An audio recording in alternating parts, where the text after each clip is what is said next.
মৃত্যুর 40 দিন আগে মানুষ যে 3টি স্বপ্ন বারবার দেখতে পায়, 1 নাম্বার শর্ত হচ্ছে আপনি যদি দেখতে পান, আপনি যদি যেই স্বপ্নটা, প্রথম নাম্বার স্বপ্ন যেটা আপনি যদি দেখতে পান যে আপনার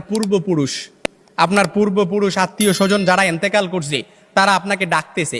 তারা আপনাকে ডাকতেছে, হাহাকার করতেছে, তাদের কাছে চলে যাওয়ার জন্য ডাকতেছে, কিংবা তাদেরকে বেশি বেশি স্বপ্ন দেখতেছেন, তখন মনে করবেন যে আপনার মৃত্যুর সময় গনিয়ে এসেছে। তবে এটাই যে খুব একেবারে বোঝার বিষয় এরকম কিন্তু নয়, কিছু বিষয় রেয়ার থাকতে পারে। তখনই আপনি আল্লাহর কাছে সাহায্য প্রার্থনা করবেন, আল্লাহর কাছে বেশি বেশি ক্ষমা চাইবেন। দ্বিতীয় নাম্বার যে স্বপ্নটা, সেটা হচ্ছে আপনি যদি স্বপ্নে দেখেন যে আপনার বুক থেকে একটা পাখি বের হয়েছে আর এটা ছটফট করতে করতে আসমানের দিকে চলে গেছে, সাইয়েদনা আলী রাদিয়াল্লাহু তাআলা থেকে